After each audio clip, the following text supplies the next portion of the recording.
here. We had a lot of people from different departments. I want to recognize Representative Casey Snyder here from Legislature. Senator Chris Wilson said he would be here, so maybe he'll come. We got our health department group here as well. We've got Skylar Buck from the State Water. We've got our fire department. We've got our planning and zoning. We've got some of us on the county council. We appreciate Mr. Webb being here from the executive's office.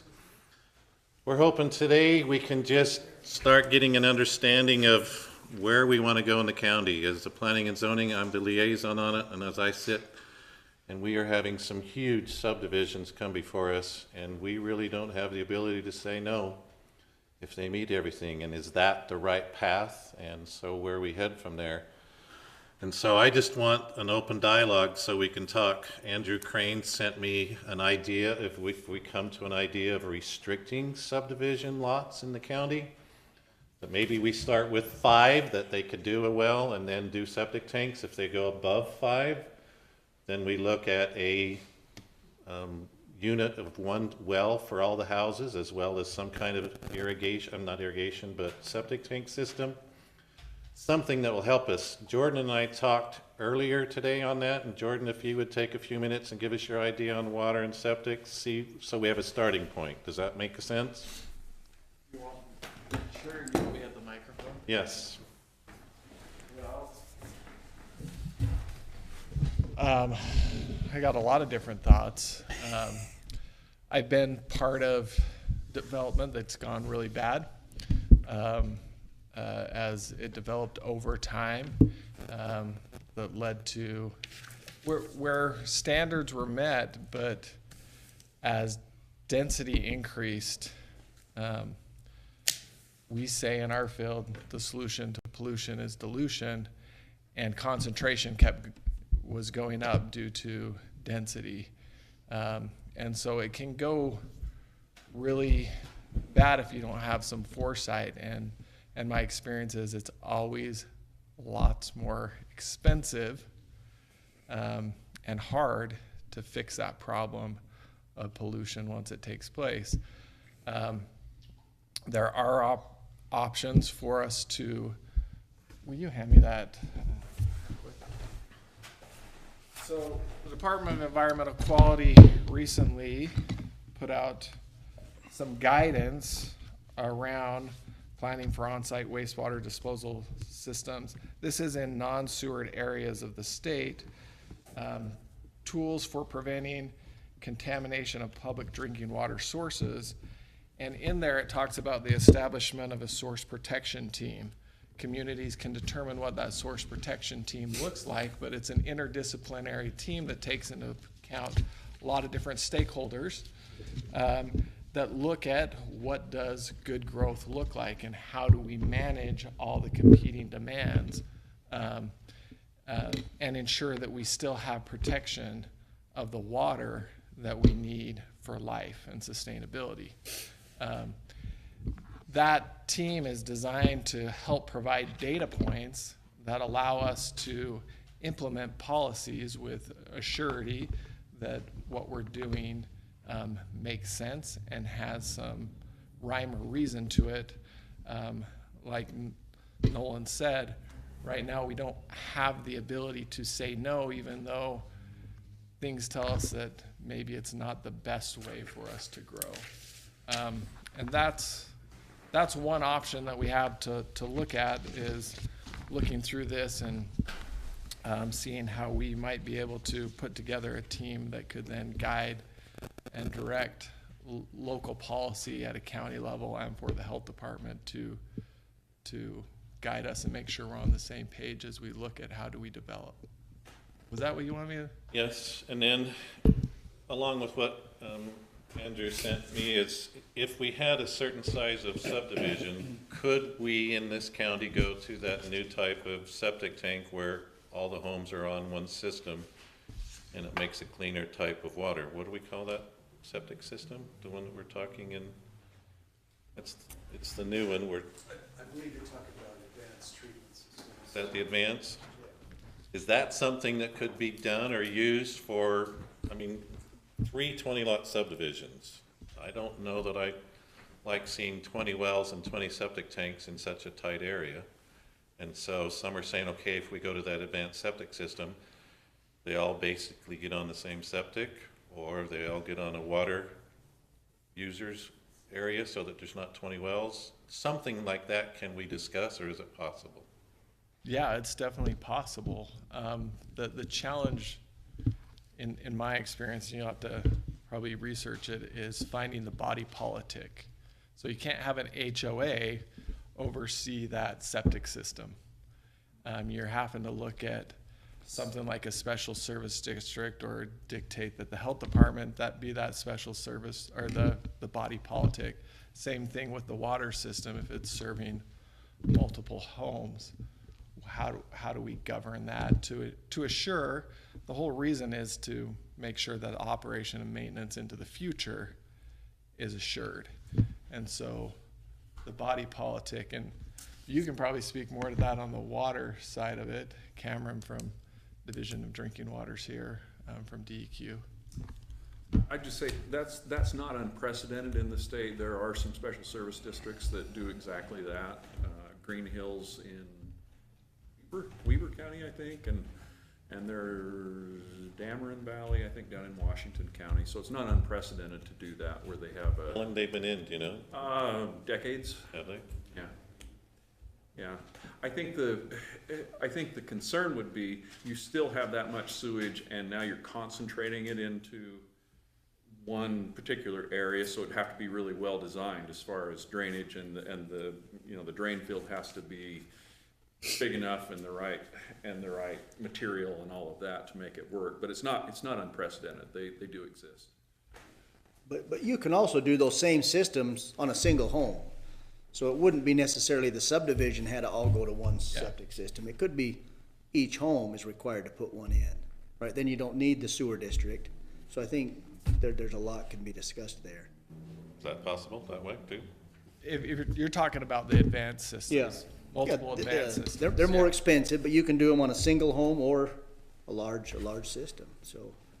So the downside, jump in here, gentlemen, but the downside to the single home is each one of those is permitted on an annual basis, whereas the community one would be one permit on an annual basis. So the cost over the life, because they become mechanical, and so they have to be inspected more often to ensure that they're working. Did I say anything wrong? Okay, that gives us a starting point from a health side of things. Jason or Chief George, from a fire side of things, what do you think about certain size subdivisions in the county? And then Matt, I'd like you to come up afterwards from a municipal services side.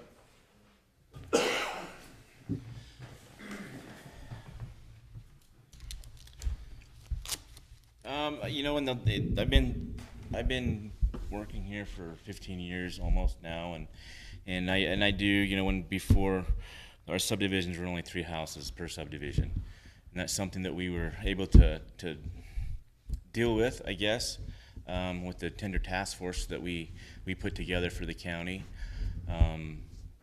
But recently, like Nolan has said, that we've gotten to the point where we've got 20 plus houses in a subdivision. And as far as water supply, and we don't have any water supply in the county, as we all know, so we have to bring trucks, and that's our water. I'm very concerned that, we all know that there's hydrants in cities, and that's, they hook the hydrants and fight fires in cities to protect not only the one structure, but structures next to it. Now, if we have to protect, it's hard enough to protect one structure and put the fire out, let alone try to protect the other 2 structures that are next to them. That's when we just don't have the manpower or the water resource to handle those fires. So that's my concern with the subdivisions coming in at 20. And then the other thing that I'm really concerned about is where they're putting the subdivisions. Up in close to the interface, the wildland interface. It's getting scarier, really, for us. We do have parts in the county where we've stopped construction just for the fact that we only have one way in out of the area, and there's 4 places, and it's just, I don't know, we're coming to a point where we've got to start making a decision. Either we lock the gates, we don't let anybody else in the valley, you know, because the growth's going to come, right? It's just going to keep coming, and so we've got to keep up. I truly feel that we're behind the 8 ball on water supply out in the county. I mean, there's other counties that have it, but I just like to come up with some kind of solution to help mitigate the water supply issue if we're going to continue to let these subdivisions come in the urban interface areas, top of the, you know, everybody, I get it, everybody wants the view, okay, but it's dangerous, so. Okay, yep. Matt, Cameron, if you take a few minutes after Matt on the drinking supply of things, just give us some ideas there, would that be all right? Thank you.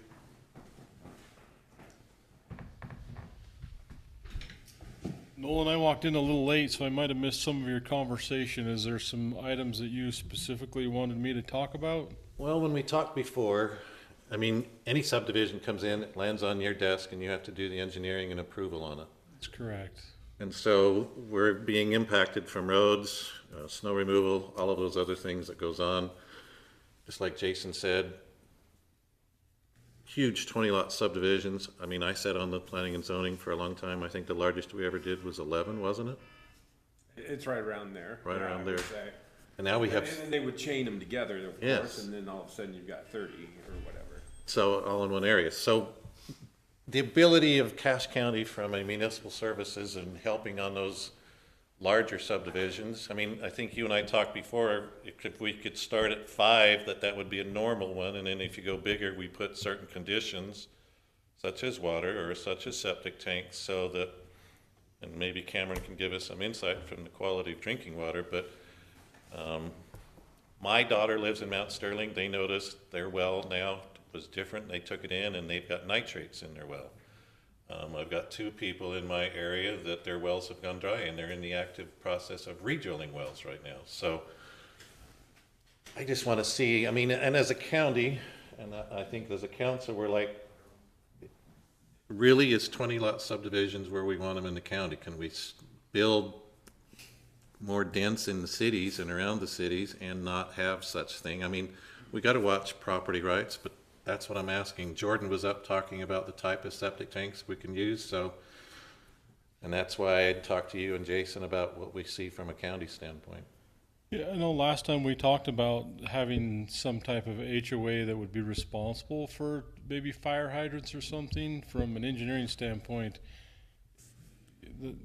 I think that's hard for us to manage, to make sure those fire hydrants are up to standard, that they've been approved. I mean, there's a lot of issues with trying to turn some of that over to an HOA, where I support more of a special district or some type of a district that has that trained staff that knows what to look for, that can, you know, adequately do maintenance and response. A lot of HOAs aren't going to have access to the materials and the equipment necessary to do those improvements all the time. Well, in HOAs, you can't even get people to serve as a president or whatever, so. Yeah, as far as the county roads and those types of essential services that the county's providing, again, the county currently doesn't provide any of those city-type services for sewer and water. You know, we try to provide the roads so that the trash can get there, and the UPS and those types of things. But as these developments go out, some of the issues we're facing is that the roads from wherever the development is into the cities, so our network is getting stretched thin, and the increased traffic on some of our rural county roads, we don't have ways to, you know, impact fees or these types of fees. And most of the time, those developments are not responsible for, you know, the access roads, you know, getting from, you know, an urban area to the rural area. And so those are some of our areas where we're seeing, because of the expanded growth and large number of growth, we're seeing a lot of our county roads are becoming substandard, or drainage issues and those types of things that Well, for You instance, have 20 lots out in some of these ones that we're talking about. Those roads have historically seen very few trips per day or garbage trucks or construction traffic and all these types of things. So as those developments are getting pushed out further in the rural areas, it is taxing on, you know, the county to keep providing a high level of service to all those areas.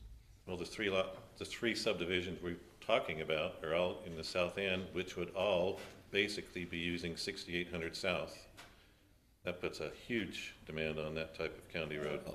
Some of the other stuff that we do see, Nolan, is that your stormwater, right? You go out in these areas and now you're trying to control stormwater where it's, you know, you've got 20 lots and all that stormwater is going something. A lot of times we don't have that infrastructure to adequately handle that. It's either a borrow ditch or a drainage ditch, and sometimes that's, you know, been for relatively low water or irrigation flows, but a lot of those are getting piped. So we're just kind of facing all of those issues that you would normally see from development out in the county. So, you know, one lot here and one lot there, we're usually plowing those roads. It's not any increased service to plow our main roads, right? We're plowing those anyways, but it's the increased traffic, increased stormwater, you know, increased times the garbage truck goes, construction traffic, all those types of things that comes along with development.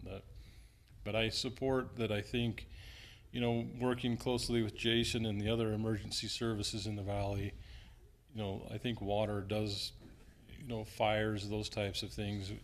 I support those guys in trying to find ways to, you know, get that water service out there. And, you know, I think it's to the best of the county to try to do what we're doing now and talk about it. And if there's ways we can get water from the cities or other things that we can develop water to try to limit the groundwater. But, Okay, you know, thank you. you're welcome. Andrew, will you be ready to present your thing you emailed me as a starter thing? Okay. Hello, my name's Cameron Drenning with the Utah Division of Drinking Water under DEQ. And just having a few thoughts here as we've discussed this. I think there's some important things to think about, such as, let's say, the 20 lot subdivisions, is that correct? Right. The moment they have 8 connection, well, let's say, if everybody did individual wells, that's fine. That would just be individual residential wells. Becomes a legal nightmare when wells start going dry as to who has water rights over the other. It's whoever dug the deeper well tends to often is the case, right? It's the shallow ones that tend to go dry first, so that can be a nightmare. As far as the division of drinking water is concerned, we would much rather see a single or multiple wells in a large actual water system. Okay, it's safer overall. However, with that, as soon as you hit 8 connections, so 8 homes, now that would be considered a public water system, and they would have to abide by all of the administrative code rules of being a public water system, even if it's privately owned. So that again that's good because it can be regulated for safety, for safe drinking water. It's also a lot of rules. So there's that thought there. As far as septic tanks go, my original thoughts is the source protection zones for wells. If you have a municipal well, again, with 8 connections or more tied together, you have source protection zones, and you can't have septic tanks in the zone 1, which is easy. That's a 100-foot radius around the well. But septic tanks are also restricted in zone 2, which is a time of travel. That's 250 days. So if you think about it in theory, and this has to be determined through geology and so forth, to do the study of the soil types in the area, how deep the aquifer is, the transmissivity of the water. But anything that spills in that spills in that area and can travel to the wellhead within 250 days through the soil, that becomes your boundary. As you can imagine, sometimes they're still pretty small. If it's a sandy area, if it's a clay area or whatever, it just can depend how large those can be. So now you have homes that if you have a well that's near the subdivision, could be restricted there with septic tanks. That was some of my initial thoughts. Okay, thank you. So I asked Andrew, Cache County Attorney's Office, to give us some ideas if we were able to come up with a process of stages of a subdivision based on size, if I can put it that way.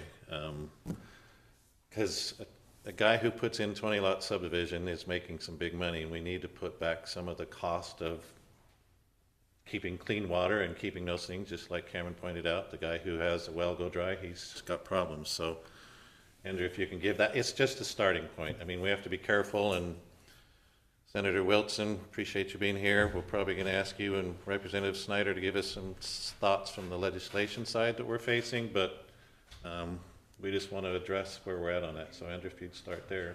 Yeah, thank you, Nolan. And basically, like what you alluded to, I appreciate that. As I gave just some thoughts, you basically already hit on the high point is, I mean, you can pick whatever number you want. If you want to say, hey, 5 or more triggers some of these requirements you're talking about, like you have a central water system, septic system, or whatever along those lines. Those are just some thoughts I have. I think some of those points and concerns have already been discussed as well. And that's honestly where, at least for me and from the attorney's office, I don't know those technical aspects, those technical implications, and whether it's a good idea or not, right? So that's why I think this is really a team effort between us, development services, fire, and everybody, right? Get those subject matter experts involved with what is it we think should be invested in the county to do. And then we can help craft that language and put it where it needs to be. But like you said, Nolan, as a starting point, if the county wanted to say, pick whatever number that is, 5, 3, or 10, or whatever, have that be the trigger for these additional requirements, we can certainly look into that. But again, I want some of the input from all these other players that we've already talked about.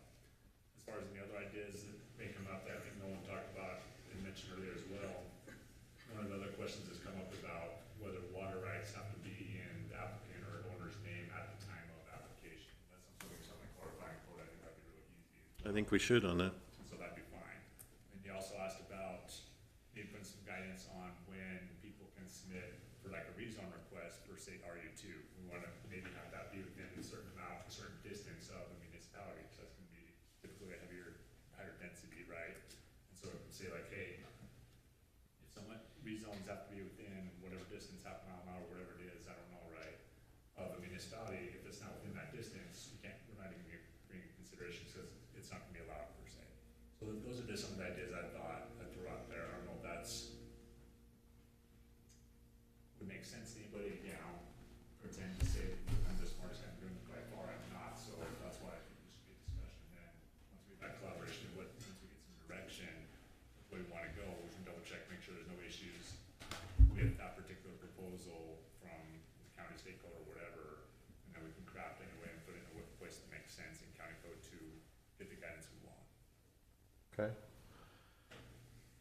So, Senator Wilson and Representative Snyder, what we're facing as a planning and zoning here, when a subdivision comes to us, if they meet, if they're in an A10 and they've got enough acreage, then they can put houses in, but it says we shall approve, and it used to say may. So, as a county, if somebody comes in, I mean, we've got a situation now where a guy come in with 300 acres, he can throw 20 homes in, and we can't say no or anything else. And there's where the concern goes, is putting 20 homes in a tight place next to somebody else who's already got houses, but we can't say no, or we don't have any guidelines, and that's why I'm wanting to talk. So as the planning and zoning sits here, we got some background, and that's why I've asked legal to give us something on that side.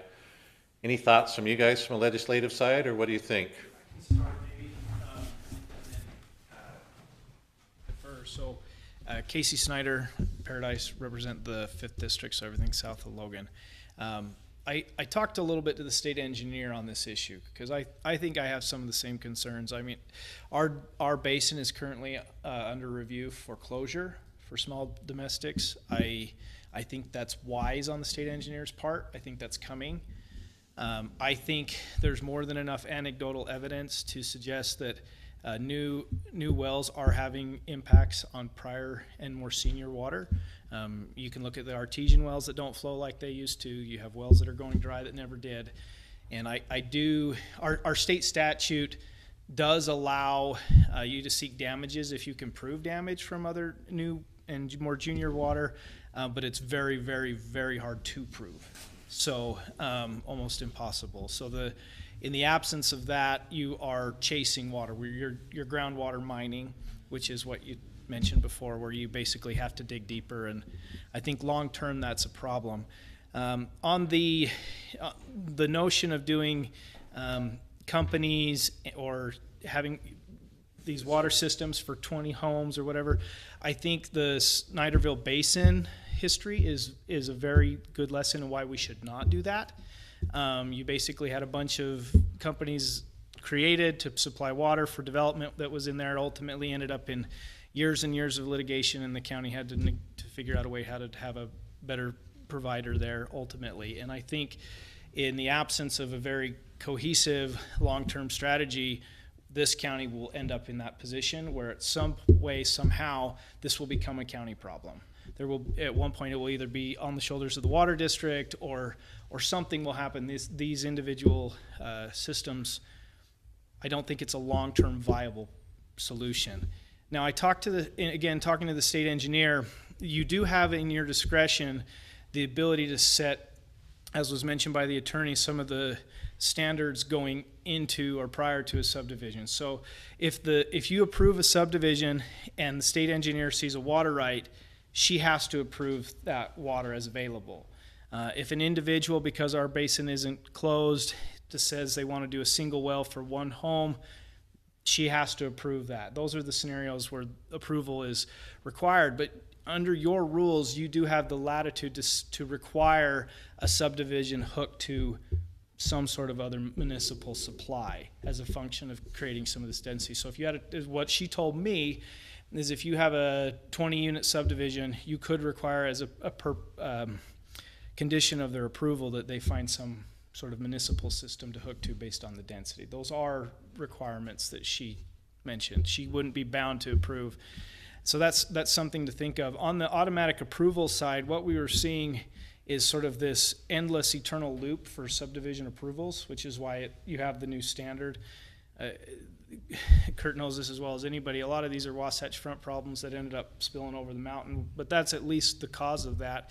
I think if your rules are clear from the get-go, you can still make denials if it does not line up with the rules of the county. So it's not an automatic approval, no matter what. But if you have not clearly articulated the requirements of a subdivision, you can't come back and jump in the middle of that. Our state statute does not allow that. So the more forward thinking you can be, the more specific you can be, the longer term, the better interest or the best interest will be of everyone moving forward. Question. So Point in Case, the 20-lot subdivision that's up in Mount Sterling, did approach Wellsville to hook on their water system, but a lot of municipalities have a statute or have an ordinance that they won't supply water outside of their city limits. Yeah. So as a county, how would we handle that? Any ideas or thoughts there? We could follow up with Teresa for a more specific answer, but if you're going to be in a situation where you're going to end up requiring these to either be their own water system, I think that's substantive enough that you could just deny the subdivision, right? Like that's, if they don't have the water and your statute says you have to get the water from these other systems, that may be a way to navigate some of this. That makes that interesting. So that's my understanding of it. And again, there's a private property rights issue here that's really, really hard. That's a lot of property. But at the same time, I do think as we're navigating this, private property should include the ability to develop your property. Right. Absolutely. But it does not extend that private property right to impact your neighbor. And I think that's the balance you have to figure out on all of this infrastructure is what are the impacts on senior water right holders? What are the impacts on county taxpayers as you're facilitating infrastructure for new development? That's the balance. I cannot be, I can't tell you how to do that. That's what you all have to decide. Our rules just state that if your rules allow it, you must approve it. So, ask a question. Of course. Phil Nolan is asking whether you'd be willing, in a way, to change it from back to may from shall. My point of view on that is the legislature would be really hesitant to allow it the same May, because that would be. I don't see that going back, no. Just So one- then we gotta do what you're talking about from the county standpoint, have those guidelines so that as the subdivision first comes to us, Yes. we've got those restrictions or those steps they have to meet to do that. Yeah. And I think ultimately that's what we wanna do, right? We don't wanna say no. Right. We wanna make sure we can say yes in a safe, protective way for all these things we're looking at, right? We don't wanna, at least I don't think, we wanna be telling people no when they come in for subdivision. We wanna say, you can do it, and here's the 5 steps you need to meet, and if you meet that, then it's a shall approve. Right? If you can't meet our things, then it's a no, and I think that's where we need to get to, and we just, from all the things that are, right, it first started with water, and then sewer, and now density. This is a 5-year process, so these meetings are gonna be often and long if we're gonna get through this in a timely fashion. But yeah, good input from Casey, and And I know I've talked to Representative Peterson and Senator Wilson's here, and he can speak to this maybe too. I do think we are willing to nuance sort of this rural issue, because it's not the same as what's happening in Salt Lake, and if there are specifics that we need to figure out as we're working through these zoning rules and how they apply to state statutes, if we need to make adjustments, I think we're willing to do that. The may to shall, I think is foregone. But if there needs to be a clearer parsing of rural versus suburbia, we can do that. And that already exists in statute to a degree, right? You have to have, 5,000 people or more in a city before you hit some of our there's those sort of nuance in statute, and we can navigate that too. Jordan, you had your hand up? I was just curious, of these subdivisions, are they in a future annexation area that they declared? Sometimes. Sometimes. The first one, yes, within Wellsville's annex footprint.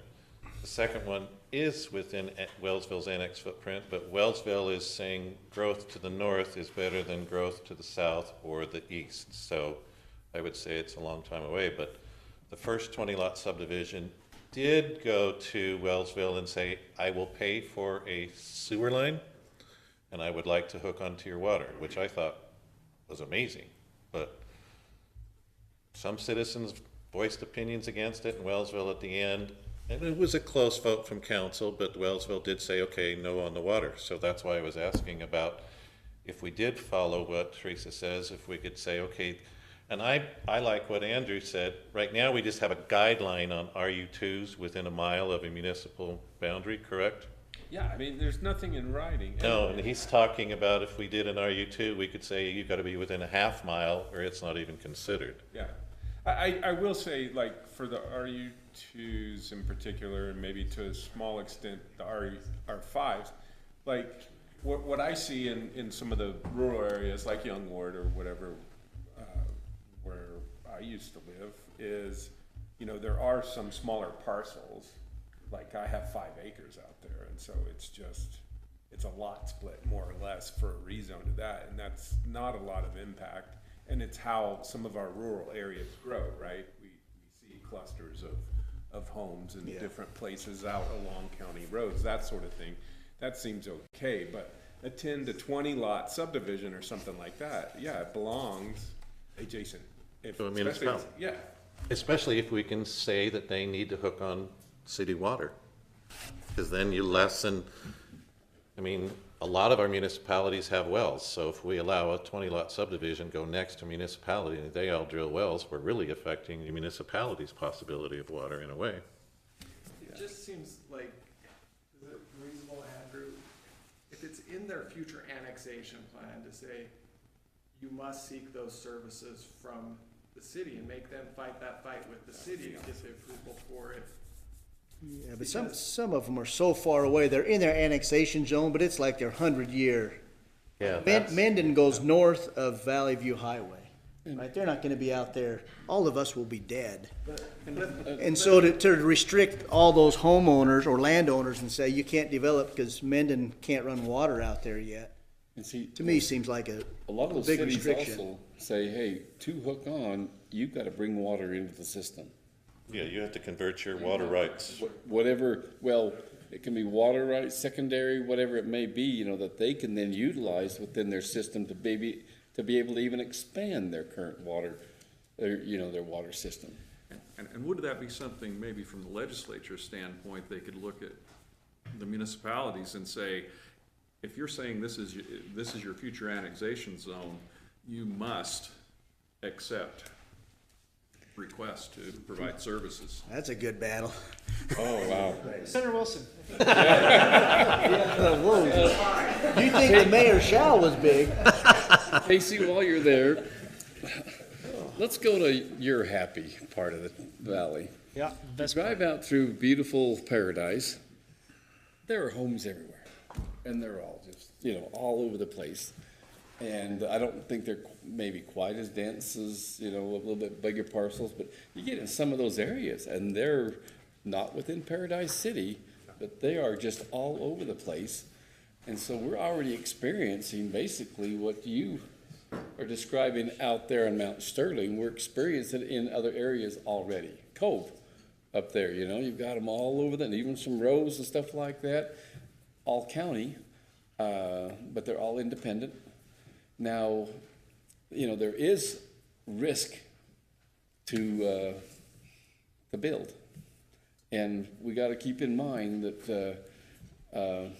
And what's sad though is that we got to keep in mind, it's good, but we got to keep in mind that there is risk to go out there and build by yourself in an area, and you can't take that 100% risk away from anybody.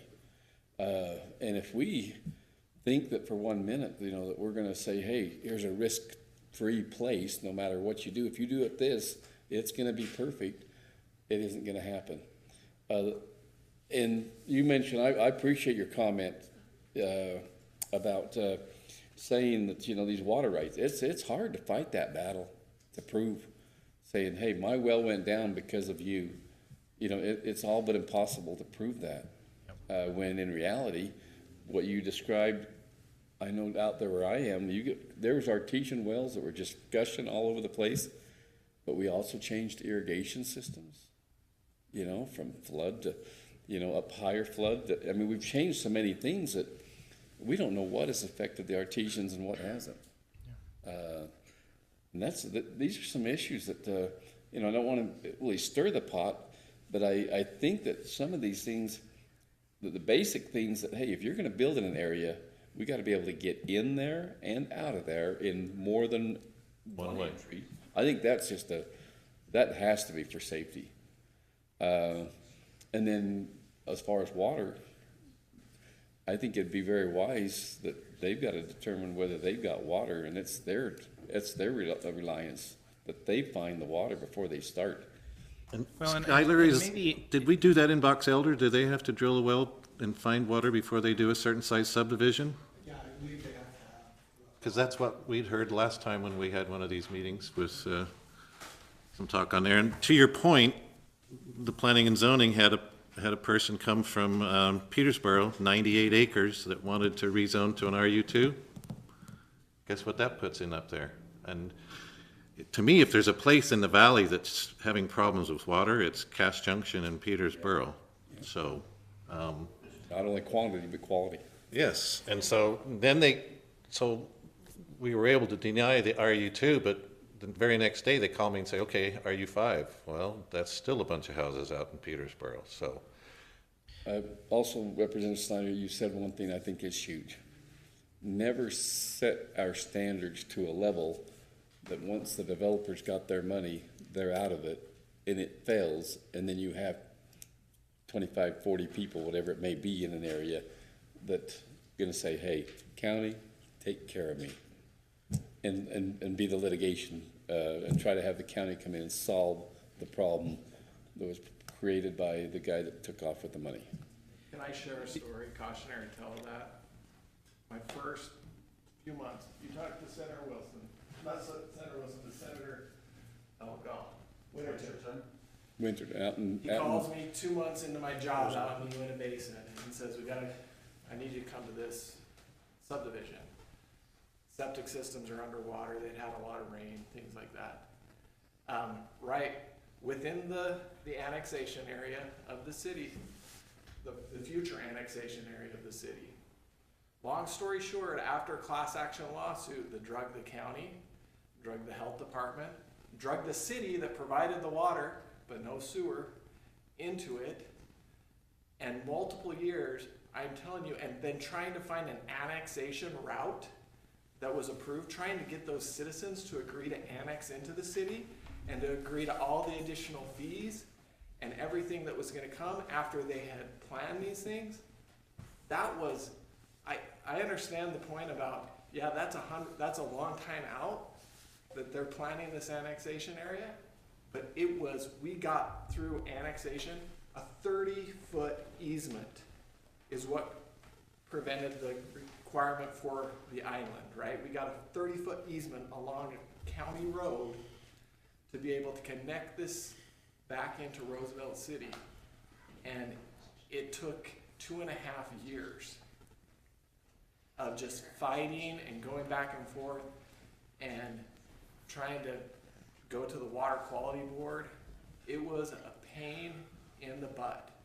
And the same sewer line had been proposed 2 years or 5 years before at half the cost of what it cost us. And we weren't even able to connect as many houses as what was proposed 5 years before, because we just connected what got annexed.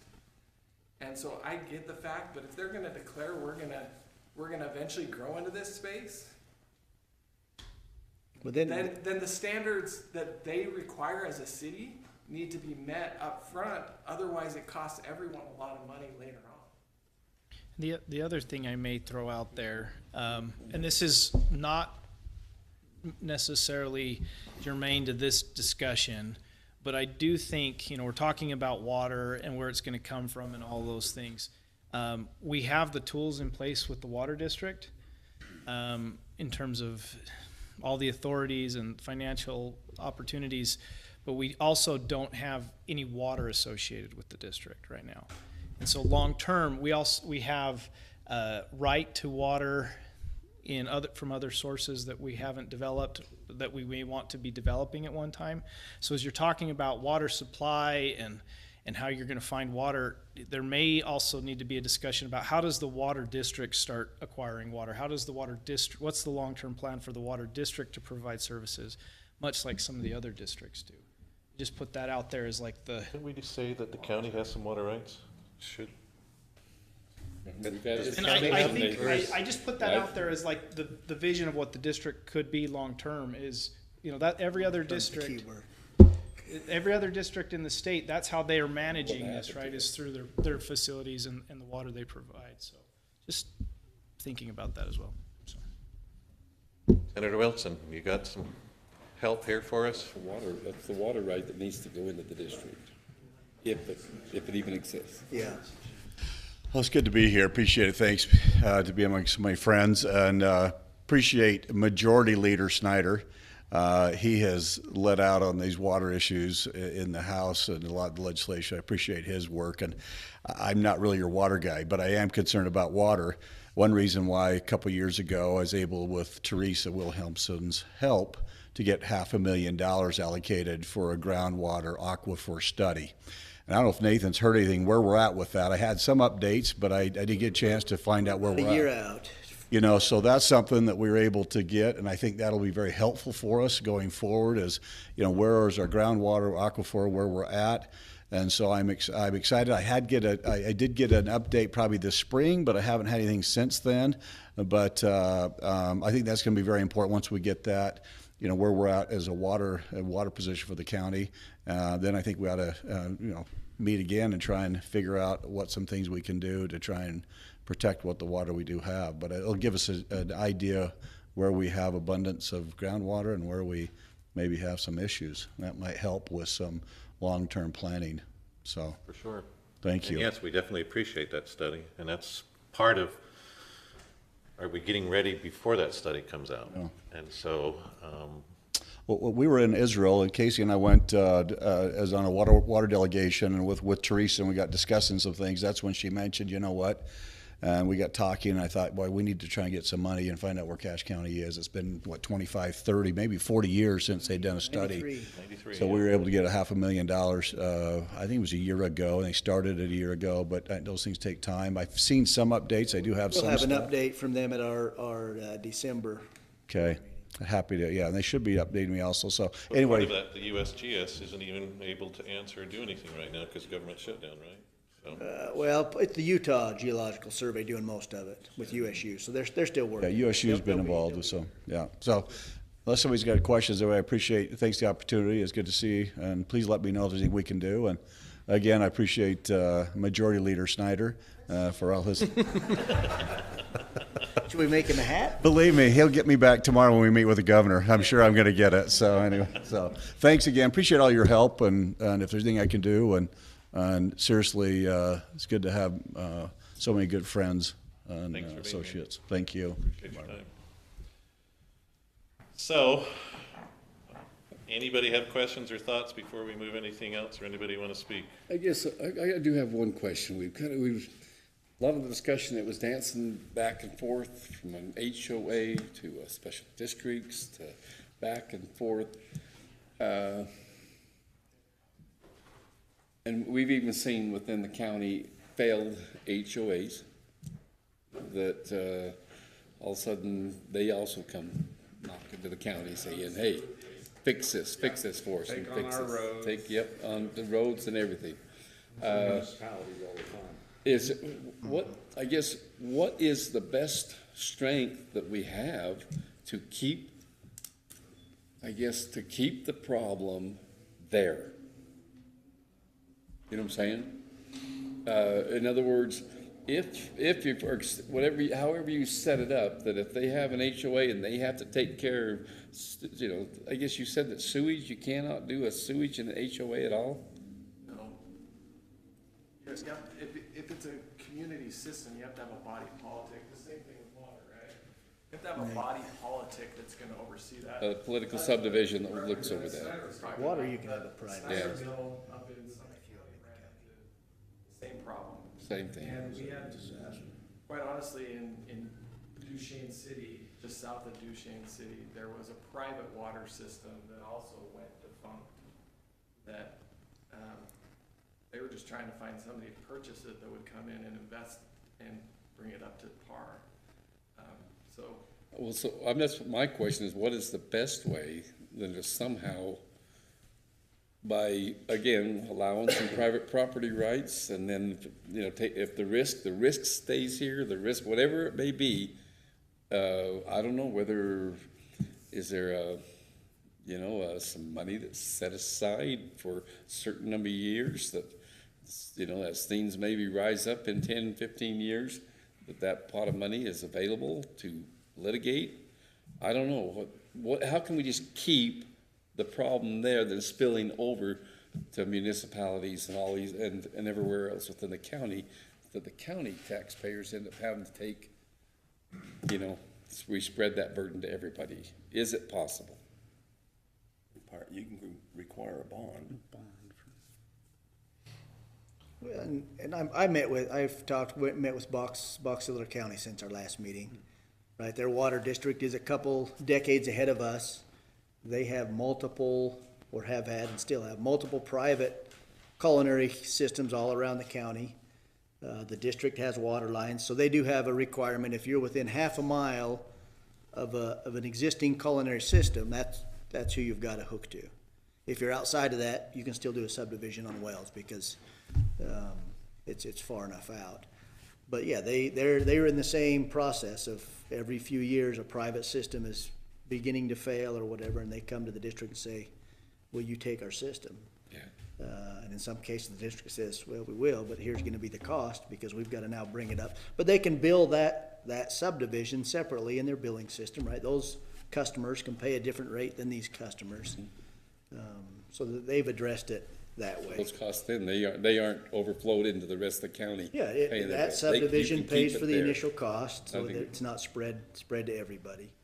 So that there are ways, they'll tell you that's not necessarily the perfect way, but that's where they've ended up because of situations like they've talked about, right? All these private systems, Some of them are still running great, and they may run great for another 50 years, but. But what Jordan said about the city and its problem, not annexing in, but yet they provided water, and yet, to me, that's something we need to look at as far as like the RU2s and everything else that we're saying. I'm one of those that says if you have an RU2, you're gonna be bordering a city for an RU2. And I think I'm a little more with Chris Only on way that you those. get If an it's, RU2, I think if it's you're bordering maybe a the number city. of them, right? If it's a 2 or 3 lot split out somewhere where it might make sense, it isn't. But if it's a 4 lot or 5 lot, it might be similar to the water one, right? If it's gonna create 5 lots or more, it has to border or be within that half a mile. I think there's some ways you could restrict it more than what it is now, but there's some places in the county that still make sense. Right out in Paradise, if you add one more house to this, 5 acre lot, it doesn't really change the feel of that area or the road density, some of that stuff. But if you add 10 lots to this area, there's some impact. So I think there's still some more discussion, at least on my side, before we could say you have to border a city for that RU2. Okay, so it's based on size, but I think we need to have some kind of ordinance that helps back up you guys in planning and zoning when an RU2 comes, because right now it's just a guideline, well, within a mile of the city. I think that's one place we start is an RU2, and if it's an RU2 of so many houses, then we can allow it in the city and look at it, 1 or 2, just like you said, I agree with that. And I could even see that with the 5s, right? The RU5s. If it's 100 acres and it's gonna result in 20 lots, do we really want that out in the middle, or does that need to be within a mile of the Right. city? I mean, I think there could be a few things on that piece of code to address. Well, and the whole point is you guys in planning and zoning have your books full every time you come here, and if we're talking about writing an ordinance, it usually falls on planning and zoning, so there needs to be a way of helping on these type of ordinances if we're talking to RU2. And then even because we have the moratorium in now, and we're into this 3 months of the, Yeah.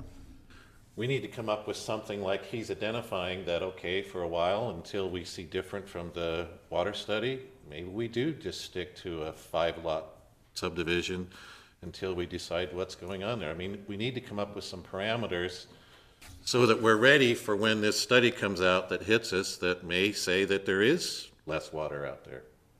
I mean, I'm open for ideas, so anybody that wants to talk, now's the time, and if you've got some thoughts, that helps Andrew and the planning and zoning get ready so we start doing these, so you guys have the ability to step back and say, no, and here's why.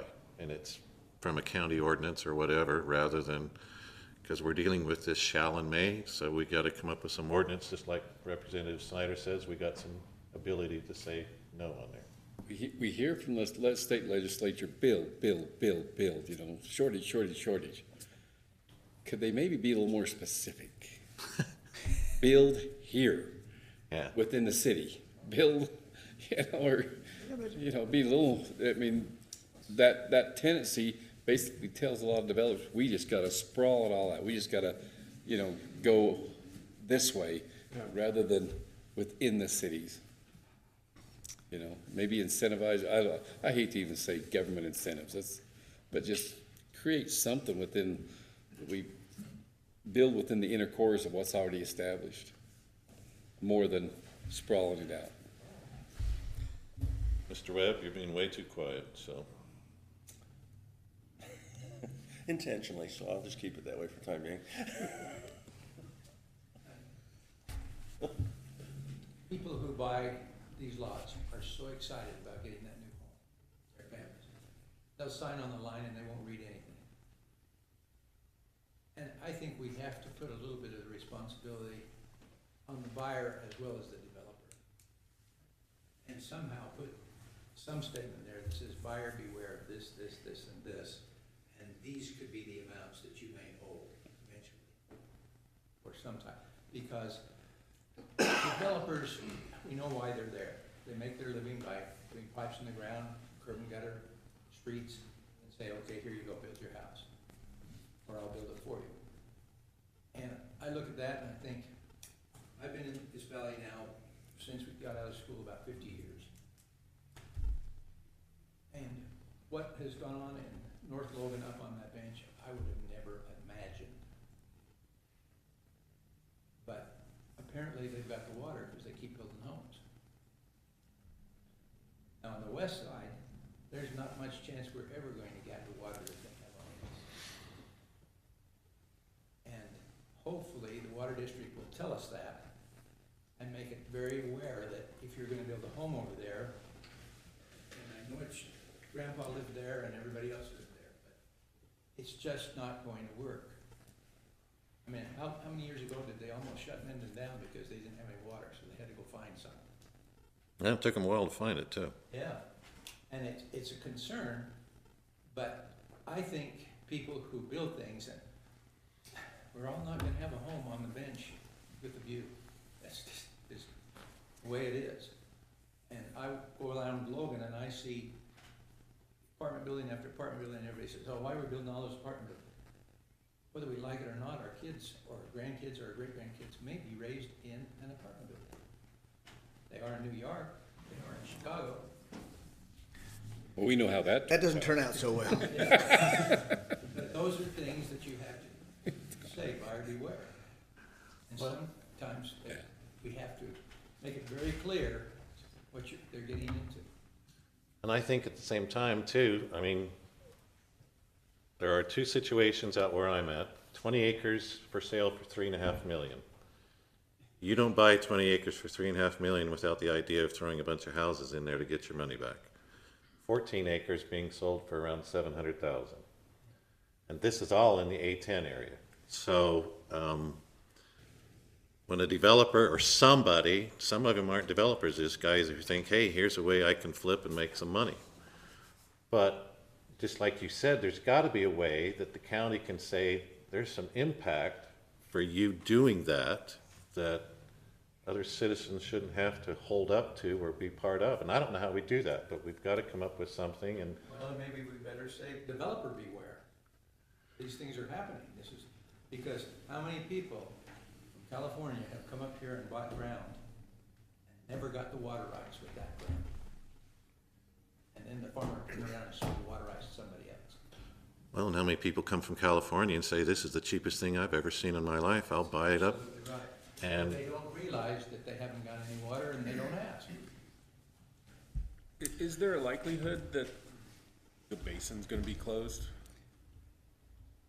I mean, We'll it sounds like we'll there's see a what the chance. study says. Right. There's No, I a realize chance. that. Yeah, there's a chance. But, I mean, that changes the playing field completely, doesn't it? Not really, because 90, and Skylar would know a better number, right? But most of the wells we're drilling are off of existing water rights, right? The only way you get that single home new water right is if it's an original parcel from 1999 or earlier. If it's been split in any way after that, you're already not getting that. So they're buying a water right and moving it, and that will, even if we close the basin, right, that will continue to happen.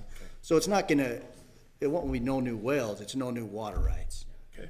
But those water rights are going this way, correct? Yeah, and they're always getting, They're just like always land, gonna be yeah, going, yeah, land's yeah. gonna go up, water rights are gonna go up. So people will still find the water rights to develop, they'll just cost a little bit more. We're not gonna shut down new wells. I mean, there's adequate water for that. I The bought old water study shows shares that. here, well, about 10 years ago, $200 a share. For an acre foot?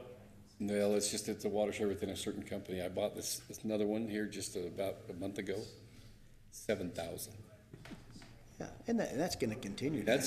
That's the impact of saying, hey, I can buy it over here and move, you know, all this stuff. I just have, to grab a share that has an equated amount of water to it that I can then, I'm going, whoa, you know, it's. Yeah. But it was said, meant more that we keep that water in the system rather than them trying to move it out, so we paid it. Just a quick comment on my, I think this is a really good discussion. And destruction. Good discussion. I think I like the direction we're going. I think if we it would not only help us as a planning commission, you as the council, but also the developers. If we said, here's where RU2s can be. if you're outside of there, don't bother asking, because it's not gonna happen. And I.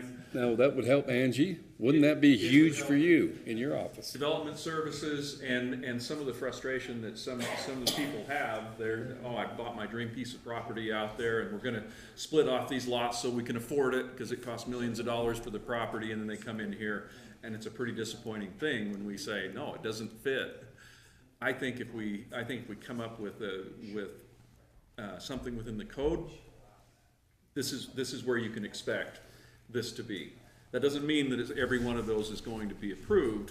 It may be approved, but it needs to be within this zone, whether that's a distance or some other guidelines. I mean, I get the thing, hey, we've already got a 5 acre lot, and it's, you know, in Benson or around the loop, and there are houses all the way along there. Well, it probably makes sense to maybe have higher density there, because it's already a residential community there. So it probably has something to do with number of lots, but something taking those things into account, that we can have code that a developer can look at, a property owner, and say, yeah, this will work, it makes sense to purchase this property or get it under contract and go through the process.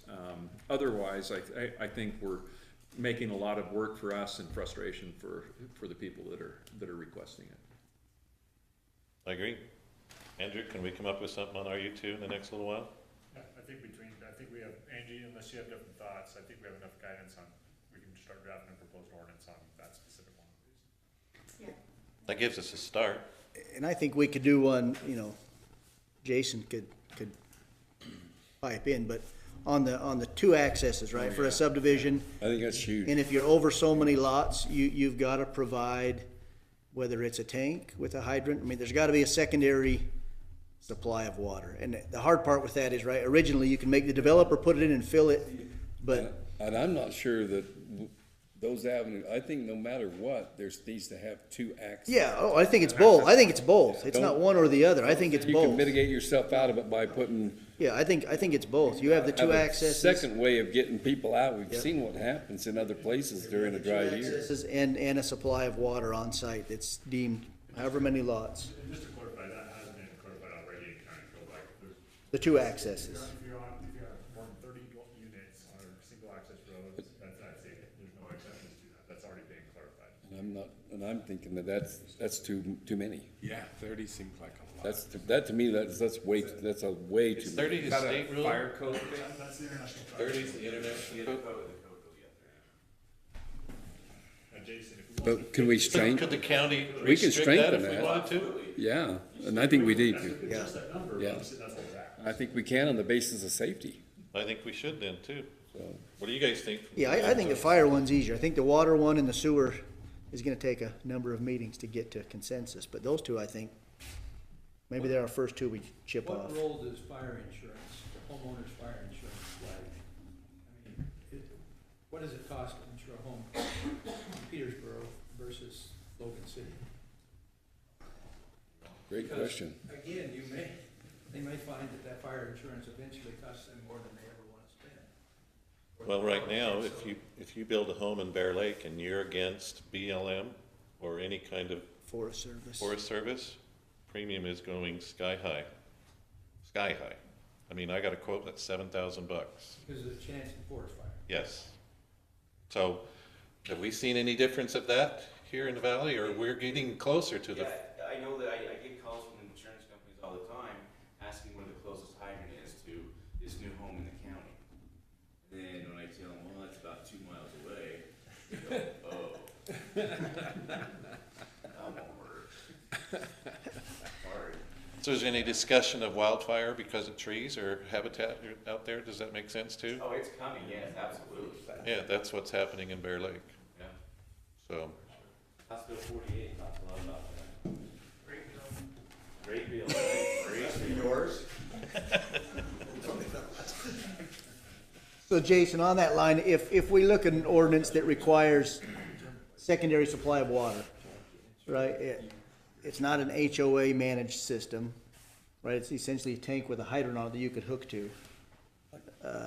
How would we maintain those maybe long-term, right? If you use the water, you would know you gotta refill it, maybe, but would that be an asset that's worth looking at putting in as a requirement in some of these subdivisions, or do you still just use your tenders? It's tough when it comes to residential because as soon as the project's done, it's done. Yep, now you gotta, Commercial has the opportunity to go back and do an inspection every year, and then that's one of the part of the inspection is to go look at the tank and see if it's full. yeah. You know what I mean? So residential, it's tough. Now, I can say a swear word that might, solve some of our problems, but the Home Builders Association will have a canary, and so will the legislators, is to require Sprinkle every house. We have to remember on sprinklers though, that they only work when the power is running. So if the power is Yeah. disrupted through the fire or through some other event, sprinklers will not work. Yeah, you got a tank of water that's useless. That's the case always. If the power's still on, but the fire starts external or on the exterior of the structure, the sprinklers will not work because the sprinklers do not extend to the exterior of the structure. So it will burn until it gets to a sprinkler inside, which is typically after the structure is collapsed. So as we address this from the fire department, and if we can, as a county, go lower than 30 homes, where do you guys feel comfortable as saying, okay, 2 egresses, or what size subdivision? Does that make sense? Where do you see it being? 15? 10? Yeah, Matt?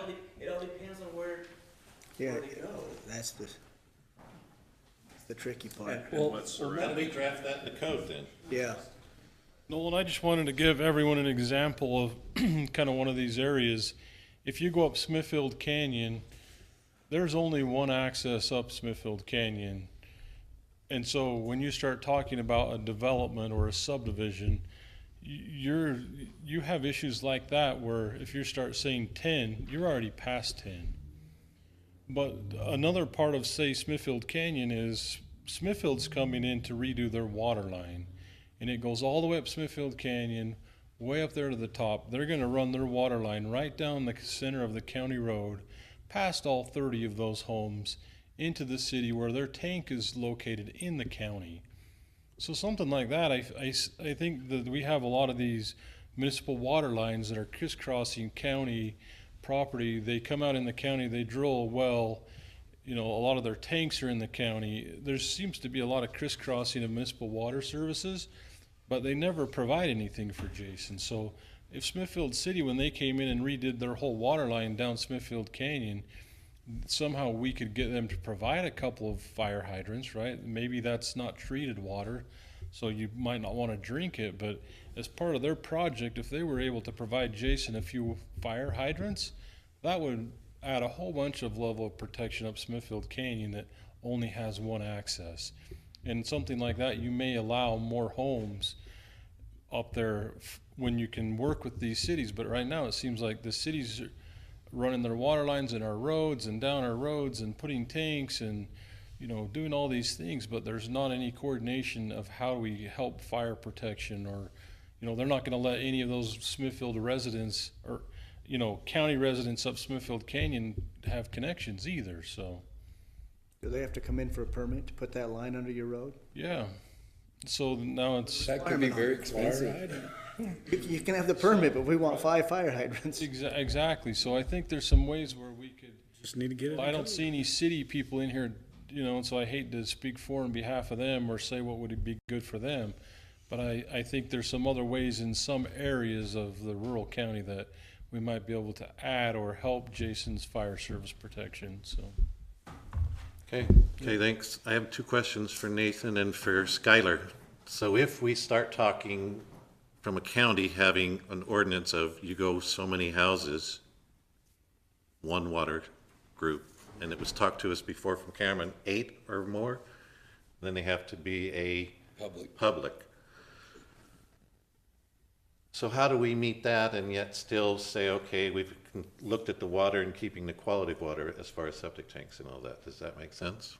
When we talk size of So I subdivision. say that's a big ordinance we're looking at when you mesh those two together. We won't be done before your moratorium's up. There's no way. So out in Box Elder, do they have to drill before they get and show they've got water before they do so many houses? Should we look at that? Yeah, they do require water. Is that something we could, I think that's something that could be done at the final approval stage. Angie, unless you have different thoughts. I mean, Yeah, you don't want to do that at the you want to do preliminary. it, but as a condition of final approval, yeah, you have to have wet water. I think that'd be the best place to put that, not so that. Yeah, I agree. It would probably push them to more likely to doing single wells, like for larger subdivisions, just because the cost of putting the well in would then be on the contractor who's Yep. building, the builder, on the front end instead of on the person who purchases it on the back end. yeah, but the developer could say to the resident, instead of putting 100,000 into a well and a pump, you're gonna give us 50,000 extra for the lot for me to control water for you. I mean, like you said before, the cost is there, it's just where we push it on that water stuff. Yeah, they're not gonna eat it. No, It's gonna get spread out to however many Get lots are spread out. there. That's just good Chris? business. I want to ask about, I think one of the frustrations I've had over the years, as I've seen projects come in, is with some of the municipalities and the fact that they've declared these annexation areas, right? And so when a proposal is within that annexation area, we reach out to the cities and we say, what's your thoughts on this new 20-lot subdivision out here in your annexation area? And even in some cases, like, I think of the examples in Smithfield. No, they never Like, answer us. We are approving subdivisions that are adjacent to their boundary. Yeah. And they won't provide the services. And that's very frustrating. It's like, it's within your annexation area, and in some of these cases, it's like, it's on the boundary. The water line's running down the street. Yeah, like, But can't you have it why? approved if you That's say, eight. we'll approve this if you can get Smithfield City to provide you with services, that'll work. Yeah, and no, I think the property owners have, they made that request. We try to say, hey, maybe think about annexing into the city. They can provide the services and we can't out in the county. It's gonna cost you a lot of money to drill a bunch of wells. And I don't know what the answer is, but it's a frustration of mine because I feel like the cities are saying, yeah, we wanna grow this way, but we're not going to, Cost put the infrastructure, when in some cases is immediately adjacent to the boundary.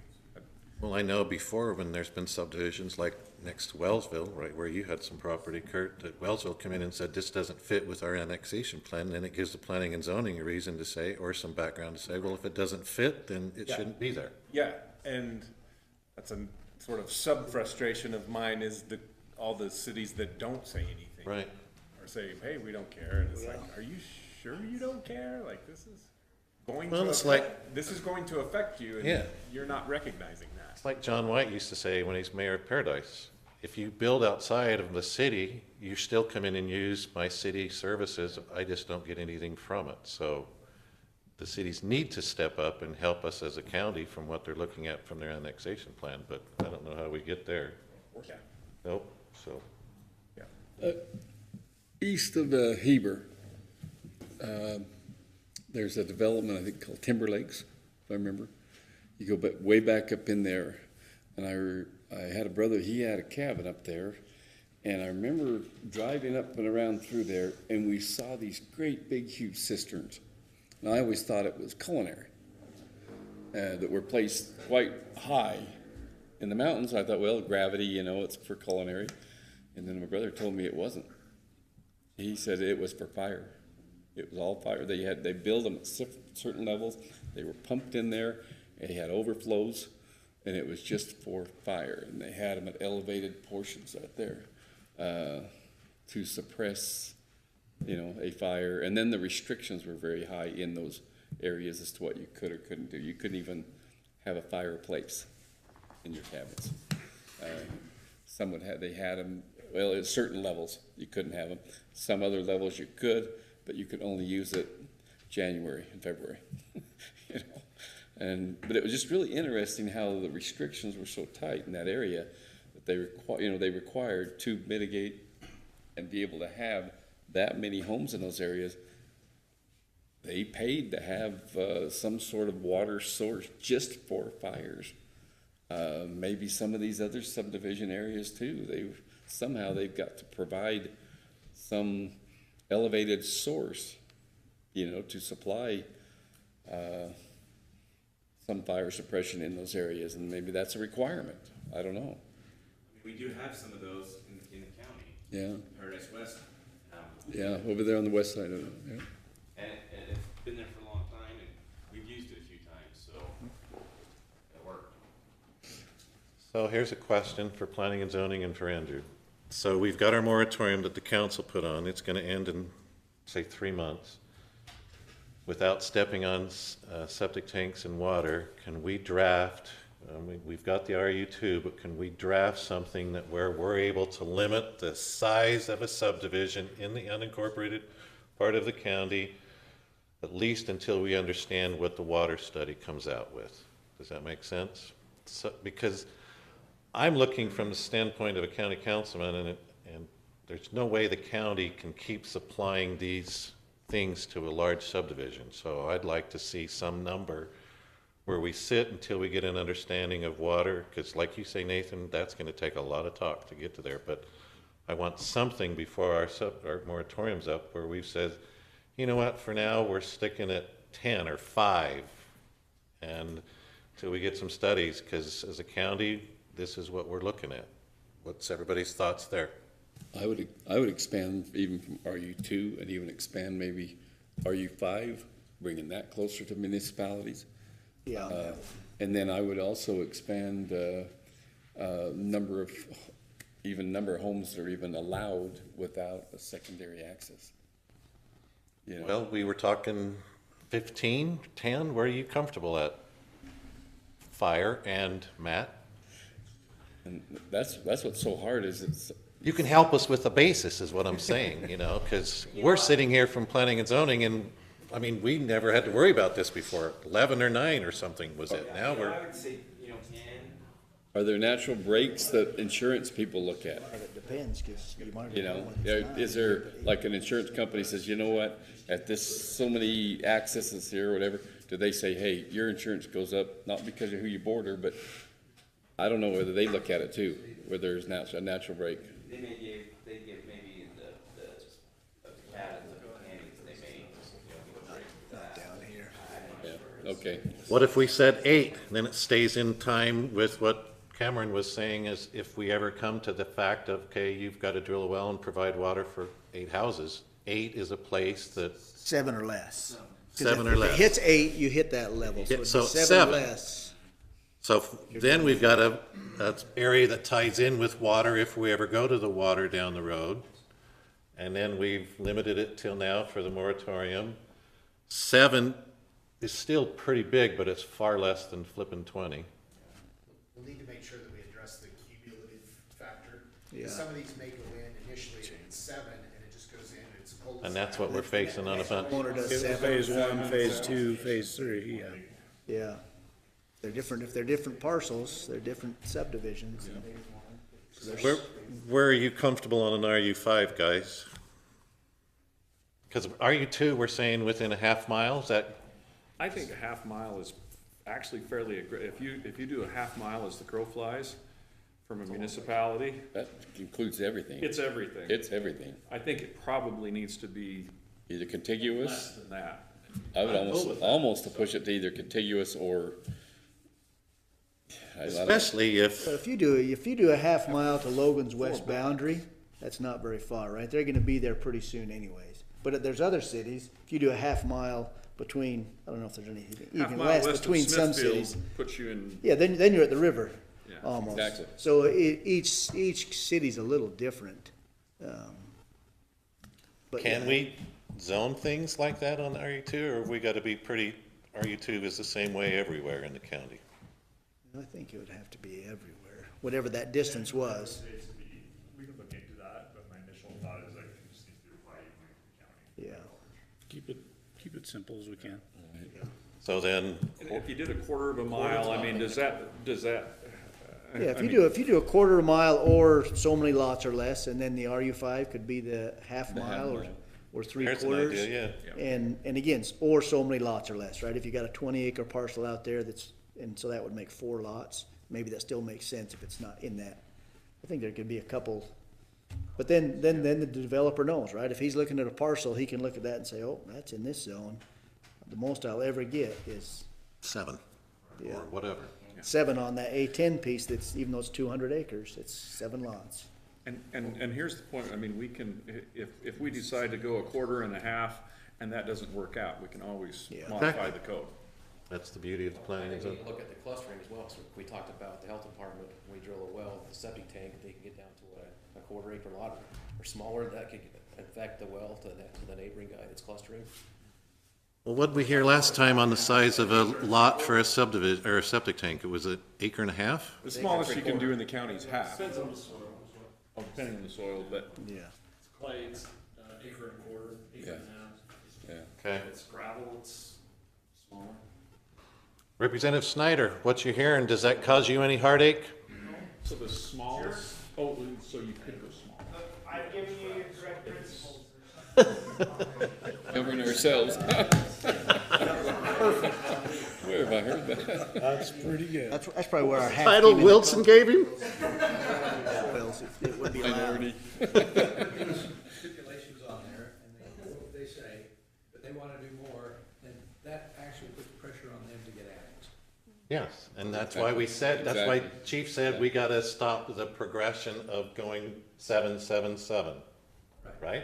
So, I think it's 25, well, it's 8 connections or 25 individuals. Yeah.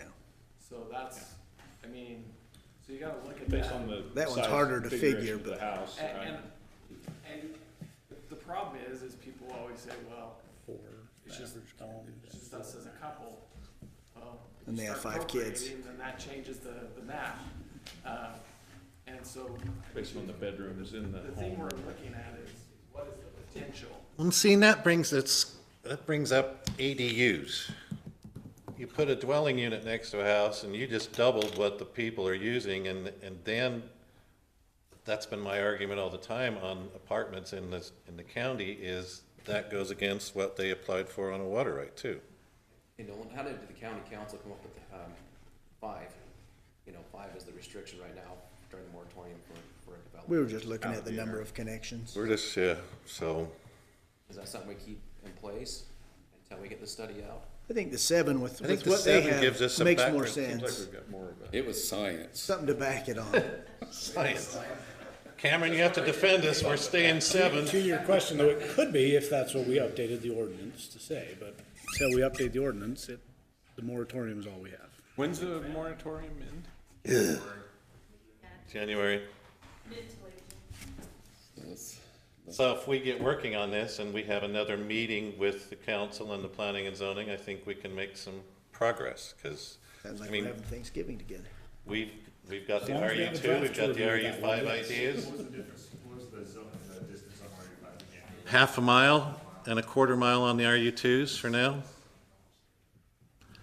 Now, like Nathan said, on the RU5s, if it's 2 or less, we can consider RU5 out in the outer areas, like if you're Yeah, splitting I a think there 5 just needs acre. to be a number. There's areas in the county to me that seem like they make a lot of sense. That makes sense, If there's yes. a 20-acre piece and you got 8 homes on each side, right, 4 homes on that 20-acre piece really doesn't change that field. But if it's a 20-acre parcel and there's nothing around, so I think that one would still be, some are approved and some aren't, but we don't want that other one coming back in that's 98 acres and wanting No, 19 lots on RU5 in the middle of nothing. and out in Petersboro where There's people not a are lot of already water. screaming about water. Yeah. Okay, so, any other thoughts? I sure appreciate you guys being here. I think this is very helpful.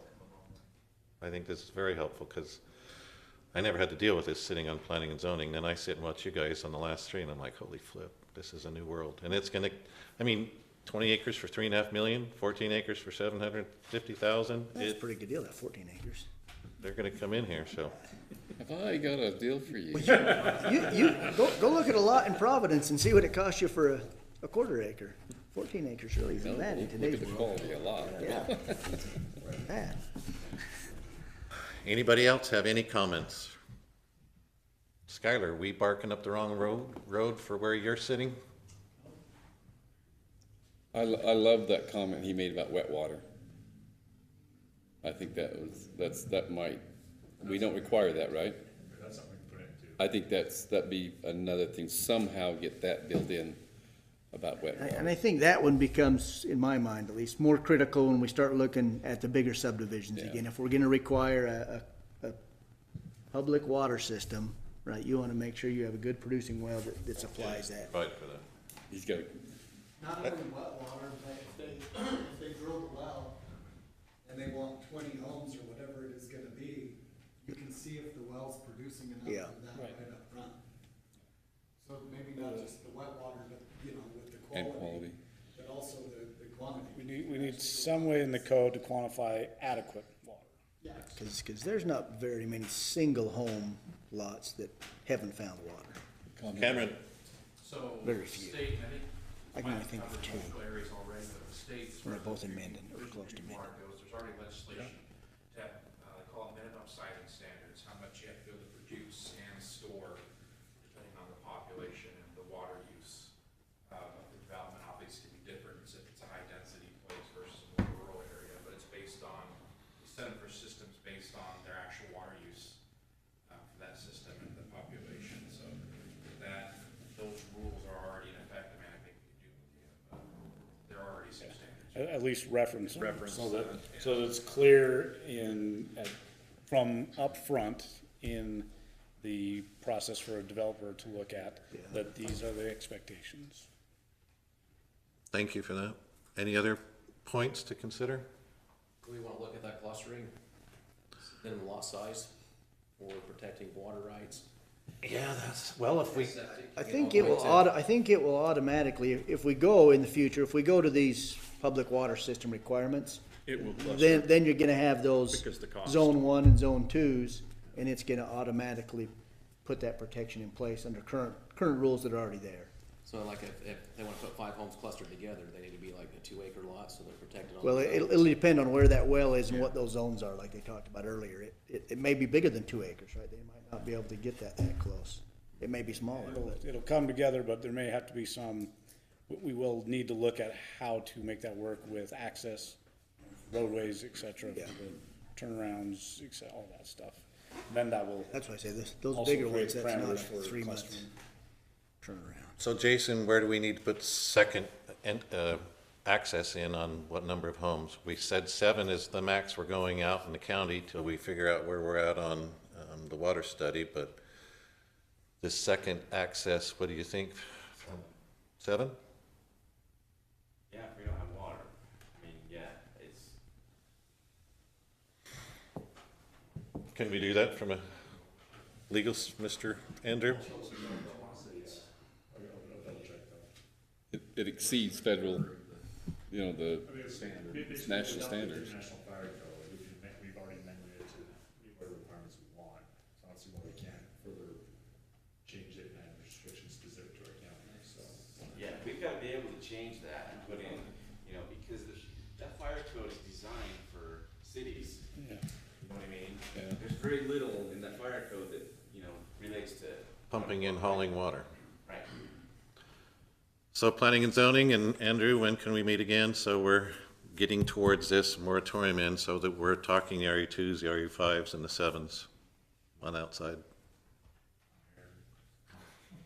Planning and zoning, what can you see in your future for a meeting again? Send out another calendar invite with a couple of options, and we'll find Angie, one can that you works work for on that? most of us. Gentlemen who are here besides the county, do you want to be invited in those discussions? What do you think?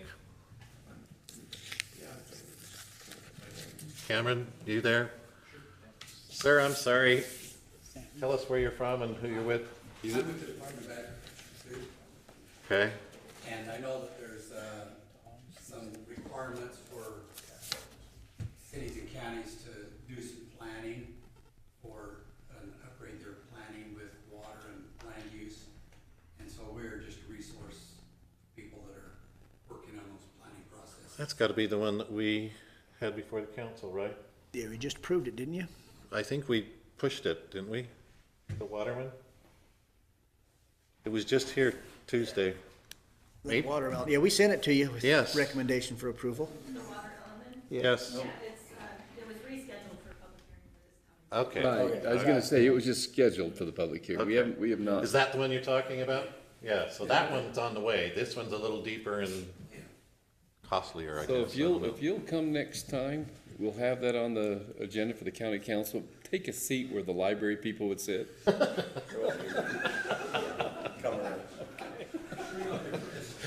Sorry about that, I had to throw that in. So if anybody has any questions, and wants to get us involved, Isn't that the one Brandon Bell was working on from the county? And Jay met with us a few times. Jay also, Okay, a few of yeah. our planning meetings for So that. that's one you and I sat in on. retire, and so I'm kind of helping him out as he's transitioning. Okay. All right, Skylar, can you attend the next one with us? Thank you. Jason and Chief, can you guys? Unless there's a fire. Jordan said you want to be here involved, right? Matt, you as well?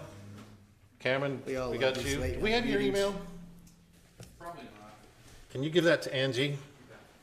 Okay. And I was just going to mention, in conjunction with this process, next week at Planning Commission, we have a discussion item for a change to the septic that's being proposed by a third-party applicant. So they're doing some studies about alternative wastewater systems as well that could help inform and impact this discussion. So- Can somebody from the health department be here to help us on that? We will be. It's a proposed change to allow septic systems in zone 2. Adequately controlled septic systems. On behalf of the, church. Based on what Jordan told us Heard about about the that water one. level and everything else, can that be adequately controlled? I think. Who knows, huh? Well, I think we need to meet Technology out there, I think. a couple weeks to put this together and then meet again, so, she'll send out calendar invites. Again, thanks to the planning and zoning guys, you guys put a lot of time in, and So good. we're really racking up the overtime. He like didn't pay me for a couple times. That last check was huge. I got 2 lunches out of it. It was great.